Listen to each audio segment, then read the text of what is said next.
It's time for the news. Another UFO sighting has taken place. The leather's made out of cardboard. The number you have dialed is in an alternate dimension. Welcome back to the weirdest of weeks. Well, not the weirdest of weeks. It's definitely been a weird one. Per the usual. Right, DK? It's always a weird week. Always a weird one with us here. How you doing, man? How was your weekend? It was a weird weekend. It was a weird weekend. I feel that. I had a weird one. It's been just weird dealing with my cat for the most part because I've had to watch him a lot with his cone and whatnot. He can't eat properly out of his bowl. I have to like hand feed him and whatnot. I tried to buy him a different type of cone. It's like a donut collar, but it's like made of cloth and more foamy and whatnot. I thought maybe it would work. I know it works well on dogs. Some people were giving it really good reviews online saying that it worked just fine. So I just tried it out and it worked for like 2 or 3 days. And then yesterday I caught him licking his wound. And he was able to like get around it somehow by really contorting his body and like arching backwards and whatnot. And it was just like, well, damn, buddy, I got you a different thing so that you could move around the house better and whatnot. Now I got to put the cone back on because clearly you found a way to maneuver around it. But otherwise, that's the weird stuff that's been happening to me this week. Let's get into things, DK. Why don't we? Get into things. Tomorrow's Tuesday. Taco Tuesday. I think we were talking about this last time. I don't reserve my tacos to strictly. I don't adhere to strictly Taco Tuesday rule. I do appreciate when I get a discount on a Taco Tuesday, but I don't adhere strictly to those rules. But it sounds like Taco Bell's trying to cancel Taco Tuesday. Well, it looks like they're trying to cancel the Taco Tuesday trademark, and the trademark is from a rival chain. So it's from a rival chain named Taco John's, and they've had the trademark for 34 years. And it looks like basically Taco Bell's argument is going to be what I would assume is that the phrase is like just too big nowadays to be owned by somebody. It's like when LeBron tried to trademark his thing. I forget what he tried to trademark, but it was he got denied because it was like, no, I think he tried to trademark The chosen one? Taco Tuesday or something weird like that. He tried to, something weird, the chosen one. But it was that's what I remember they used to call him. And it's like they called him the chosen one when he was like from like his early years when he was stepping into the NBA. He is probably one of the best to do it, but at the time we didn't know. It was still like in the air. We knew that guy was good, but Right. No, yeah, it wasn't that. It was Taco Tuesday. He was trying to trademark it himself, and it was denied. So it's like, what was he gonna do with the phrase? It's so interesting. Right? Well, I'm sure, he just saw it everywhere and was like, you can make money off of that. I will make is money a business. That, You and I, we went through that when we were trying to make a website. It was pretty rough too. Weirdweek.com is we had to pay for it apparently. Yeah, guys. I mean, I'm not even worried about putting the number out there because it's like, good luck, guys. You want to pay for that? $2,000 for that for that domain. Well, I hope we make it big one day just to buy it off of them and be like. And then, do you remember when Google? What did I buy it off for the amount he asked, and you act like a potential customer, say, "Oh man, I was gonna pay $10,000 for it. Can you guys get it back?" And we upcharge him. His feels.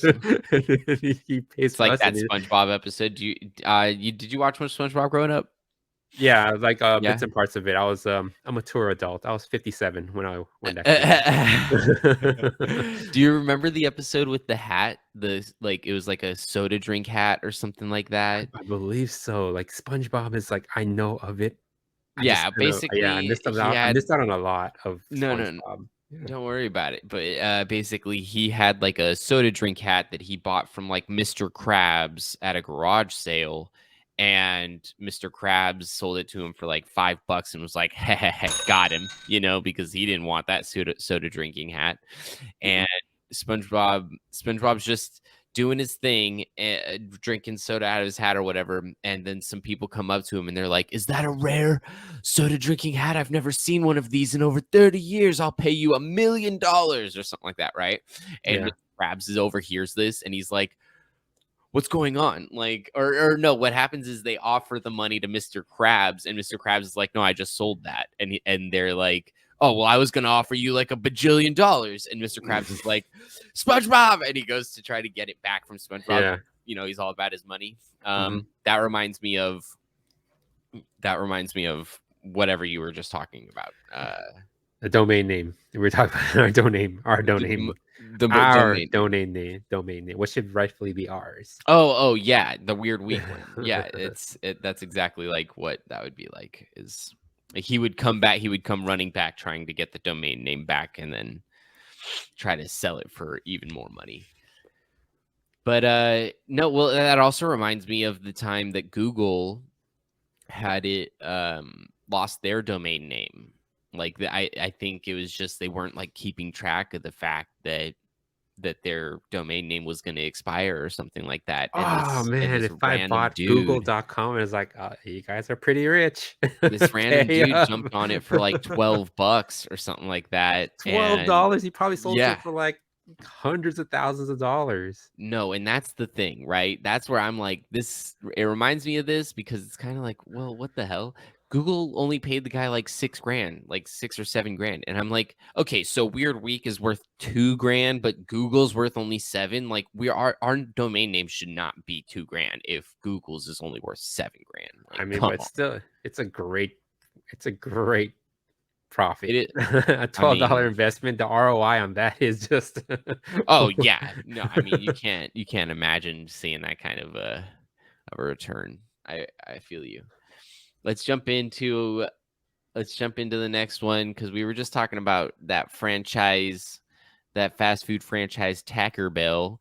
Let's go into the next fast food franchise, Popeyes. Popeyes has some issues going on. They shut down a store after teenage workers said they were asked to skip school to do late weeknight shifts. This reminds me of something we just talked about recently that happened with what was the other fast McDonald's. food? It was McDonald's. It was Mickey D's. Mickey D's was we had just spoke about an article where Mickey D's was they had like 10-year-old employees and staying until like 3 a.m. and I think they were the manager's kids or something like that, but it doesn't Yeah. really I'm it not sure if the really manager's kids. I think it was somebody's kid that was just working the fry station. it brings up too many questions about child labor and whatnot. Yeah. And I think the thing that came with it was that the kids weren't being paid. It's like they're not 10-year-old volunteers to make French fries at a McDonald's. Can you imagine how awful? So Yeah. then this reminds me a lot of that. Popeyes, but this store got shut down. I can't remember if the McDonald's had gotten shut down or if they had just gotten like a really gnarly reprimand. I think they just had to pay like some fines or something like that. I don't Whereas know these what guys, the end result of that was, but I think it's more so like, and even with that story, I don't think McDonald's or even the person that owned the franchise, the company that owned the franchise, was too happy. Like there's these kids running. This is a much different. The Popeyes situation is different because Popeyes has a firsthand. They're liable for this, but like that one was just like a parent that just like right, have your kids playing the playpen while you're working. Don't have right. them man the fry station. So that's probably why they didn't have to shut down. But it was also weird though how many kids were found out to be working for that group of franchise like Mhm. owners or whatever. Yeah. Anyways, back into the Popeyes story though, like you were saying, this one's on Popeyes. Popeyes hired these kids and then asked them to, they're high schoolers, it looks like, but asked them to stay and do late night week shifts, or late into the week shifts, and skip school. You can't Yeah. They ask were kids to skip school for the work. That's like definitely a big no-no. Oh man, I mean, it's a tricky situation, mainly because I mean, I'm pretty sure these kids are working because I mean, I'm guessing their parent may not have the disposable income to just have them not work and focus solely on school. I didn't receive I didn't get a first part-time job until like into college. So I'm always grateful to my parents for that they kind of, but it's a tricky situations between that and where like how much the business is supposed to sympathize with like your personal life, because a business at the end of the day has other employees that are depending on that store to do well for them to be employed. So it's this weird, how do you mesh all this together? It's just kind of, and now I think it's just kind of is brewing, and it finally boiled over where you can't, this kid should be like not working until 11 p.m., closing the store, and then going to ask to do schoolwork afterwards. And his performance was like greatly affected by it. Yeah. Well, you know, uh, these kids are like picketing outside of the restaurant and stuff like that. Like, I don't know that if parents were in a really struggling, tight situation, that they would be asking their kids to do this, and then the kids be responding in this way. That I would still support, like, that the parents are asking their kids to help supplement the income, like if it's gotten to a point that the kids are protesting. I think like there's like a time and a place for it type thing, where it's like, if you have the hours for the kids, they need to be the appropriate hours. They need to be the hours that the kids are have free. And it's just like any normal person. Like, I give you my schedule, and you are supposed to schedule around what I can work. Like, I didn't say my availability is school hours. Like, and I don't think these kids are protesting. They're literally, I don't think, said Hmm. that their school hours were an okay time to schedule them. Yeah, yeah, So that's where it comes down to for me, is that it's like, yes, I can understand. And that also comes down to, like, if the parents need their kids to help out and whatnot, they also need to understand, like, first off, if their kid is going to end up getting out of the kind of lifestyle they're in, they probably need to continue their education. Like, that needs to be a huge priority. And then secondly, like, that their kid is supplemental income, is like additional income, is not supposed to be carrying the weight of the family. Like, they're helping, if that's the case. And so they have to be able to do that in their free time, not when they're supposed to have their kid priorities in check. yeah, yeah. I mean, it's tough. Everybody's family situation is different. I don't know. Like, I can't judge the parents to. I don't know. It's tough. It's a tough world, and it's even tougher to make money nowadays, especially when your dollar isn't worth as much and it can't buy as much as it did like even 3 years ago. Yeah, but I did scheduling one time when I was assistant store manager. I did scheduling, and it is tough dealing with availabilities because you do have to have, they give you, corporate basically gives you a payroll budget. And I'm not sure how it is in the food industry, but like in the retail side of things, it's 60% of the payroll is supposed to be dedicated to the weekend, because that's technically when traffic is at its highest. And it's tough because I mean, a lot of people, employees, I have had them come up to me and be like, "Hey, can you just give me more hours?" And I'm like, "Okay, this person called out, and you're on call this day.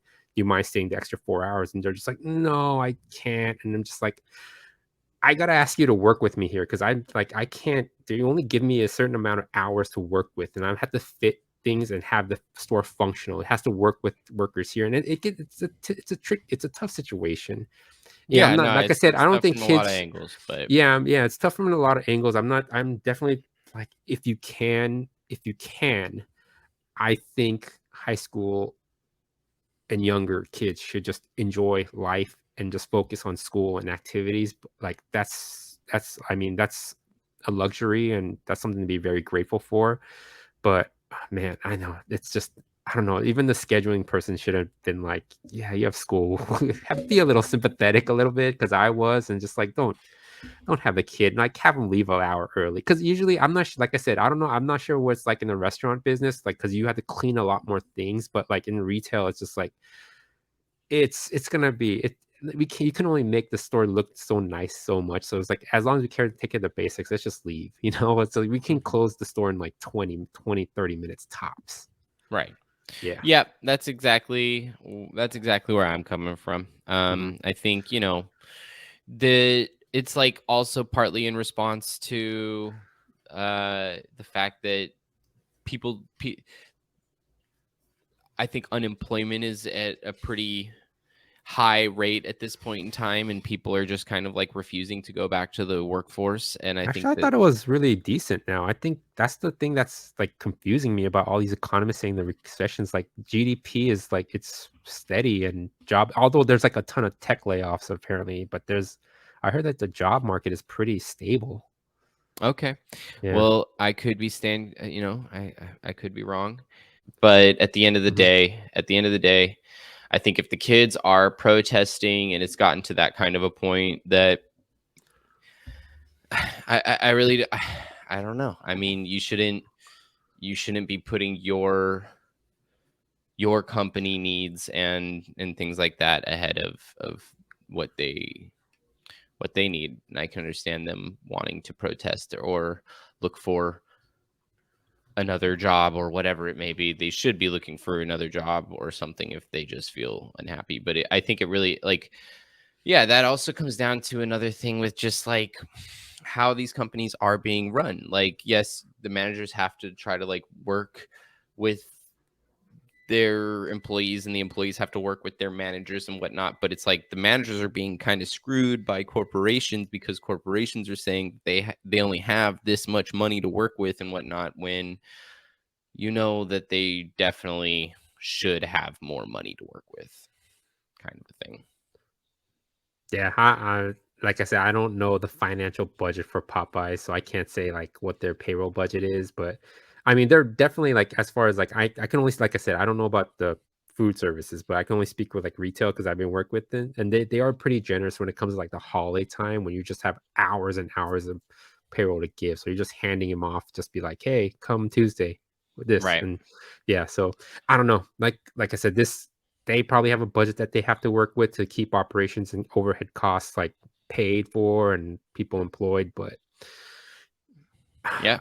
yeah, I there is room for sympathy. I'll give you that. Like how like if like somebody, I know like most of the part-time employees are there. They're not there to create a career for this, for like retail. They it's basically a paycheck. So when they quit and you have a really good associate that's just like, damn, I hate to see you go, but I understand it because this is not your career. This was just a paycheck for you. And I'm always happy to send them. I'm always happy to see him in a better place after that. I'm never like, oh my god, I'm gonna lose one of my better associates who's gonna sell like a ton of shit. It's just always like, damn, it's like good for you, man. You get out of here. It's not your dream. yeah,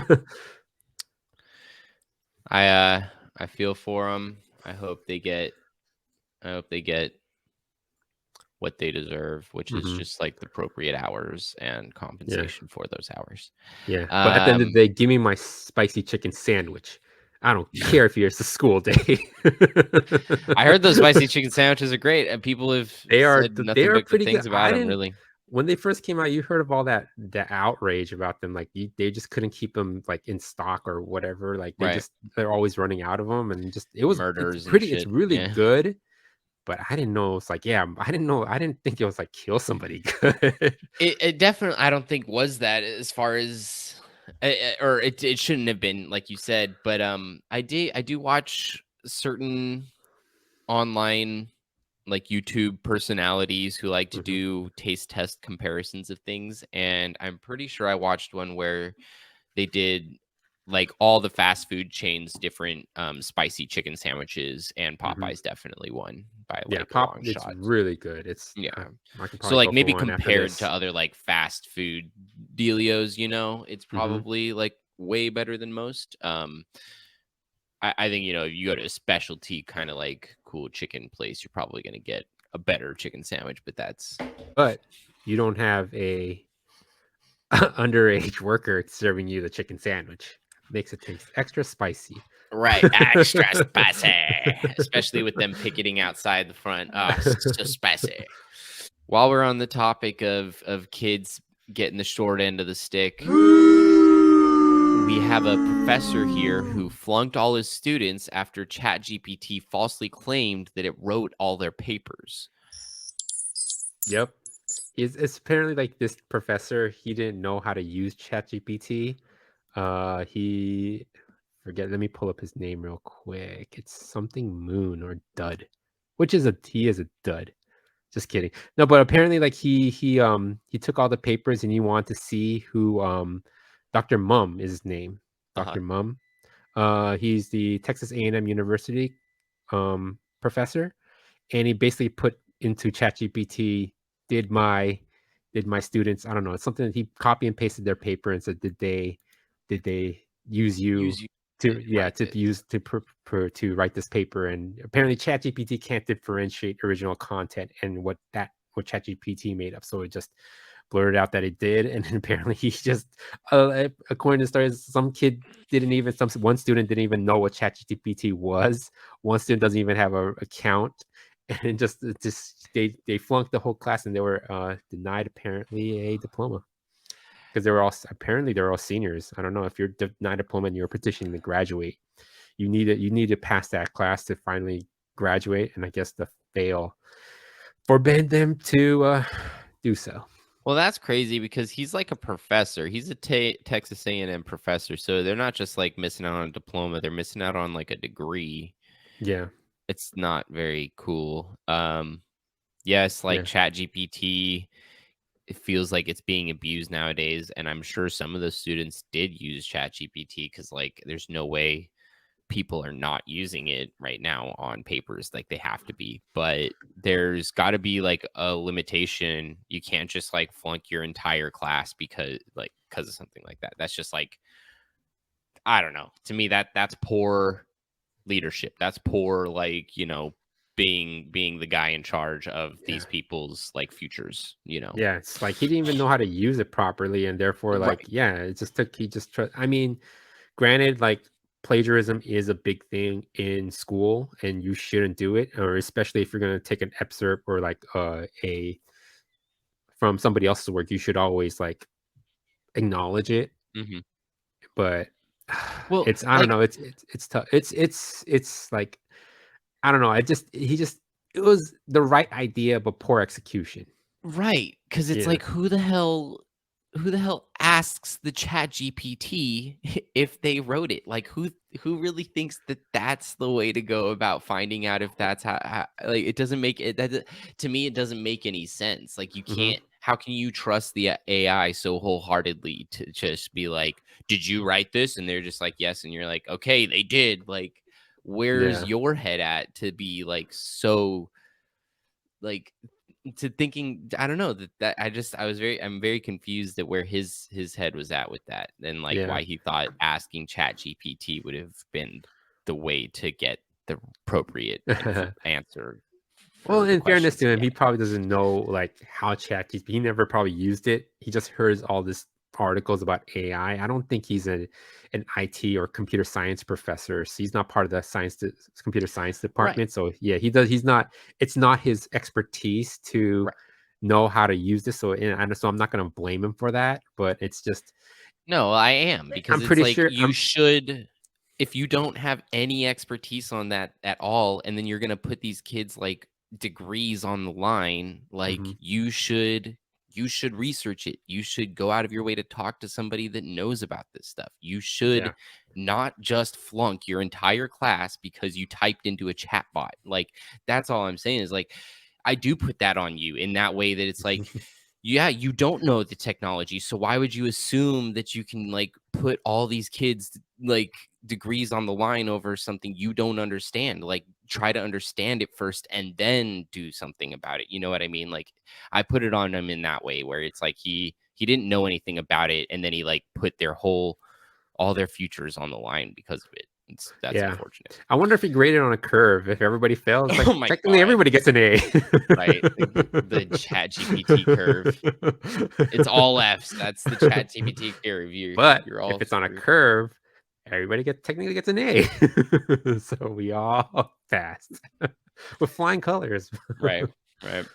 While we're talking about kids, A lot of kid stuff, huh? yeah, we're on like a school kick to this today. The kids, while we're talking about the kids and their things that need to be written and whatnot, we have the high school yearbook ignites controversy with stories about sex, drugs, and alcohol. Yeah. Um, Yeah, so the so yearbook editor kind of like, I mean, whoever wrote the article kind of just wanted to record what happened in the year. And, high school kids some of them are gonna have sex, some of them are gonna use drugs. And he just put it out there. And apparently one of the parents was very upset with him. And surprisingly, I think the school backed not the parent, the student who wrote the article, which is great in my personal opinion.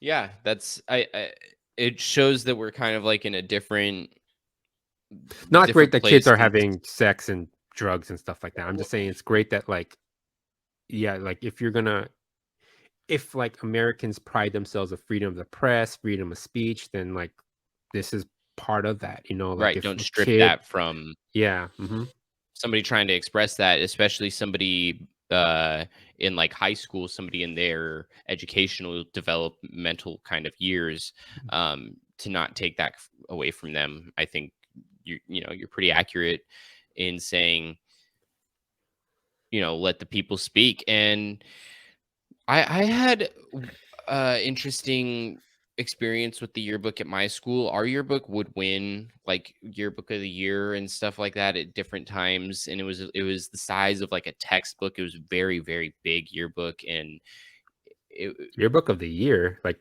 they judge the yearbook on school districts.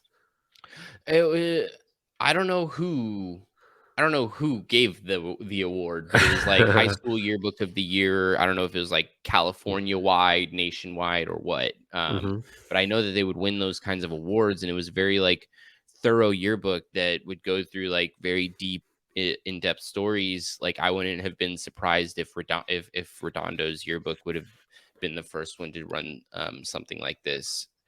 It's awesome that it's a Missouri high school, if you ask me, and not like a California high school. Like let's keep on getting it in those more rural areas. But yeah, like I mean, we would also run like news articles in our school newspaper that would involve like stuff like this. That would just, you know, you they wanted the kids in high school, if they're doing like journalism, they want to write stories that they believe are like really meaty, like hard hitting stories. Also, they don't want to just write stories about whether or not the basketball team won this weekend.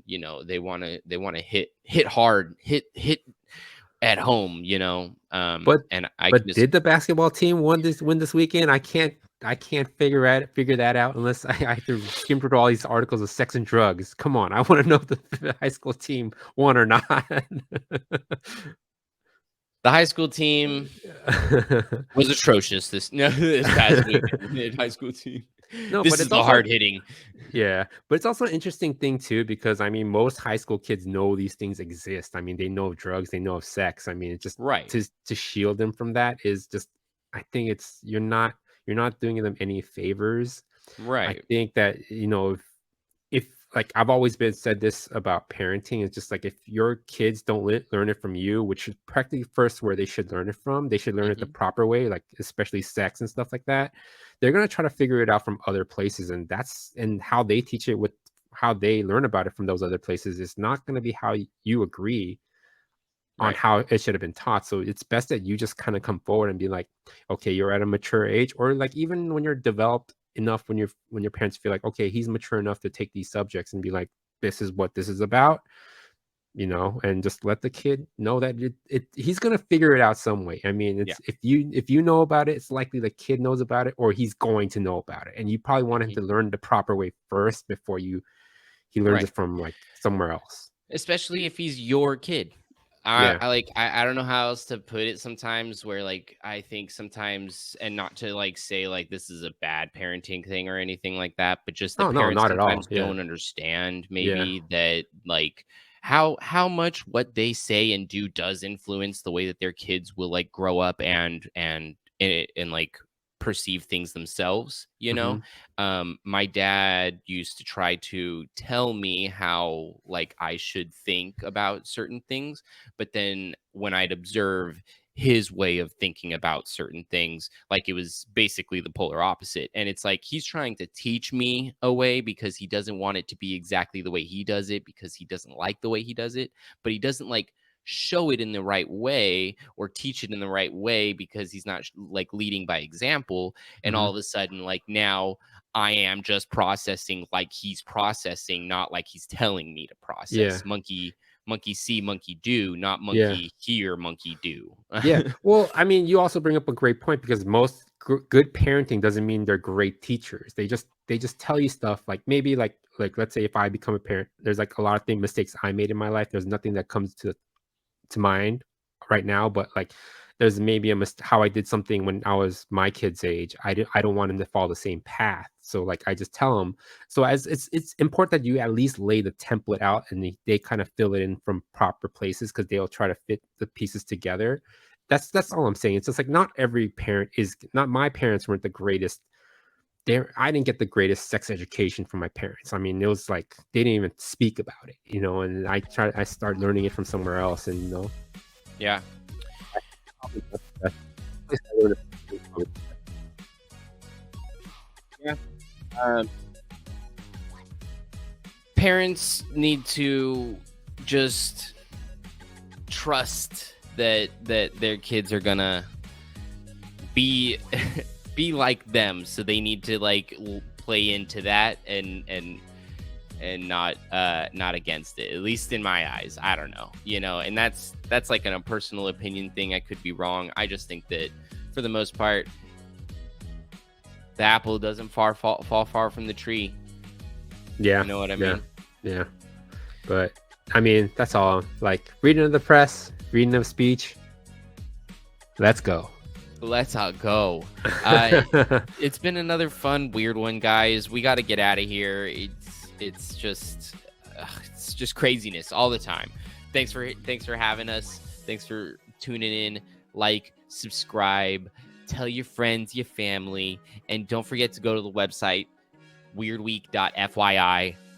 Give us your money. We need your money. Do we need to purchase weirdweek.com? Yeah, $2,000. Absurd. Peace, guys. We'll see you Wednesday.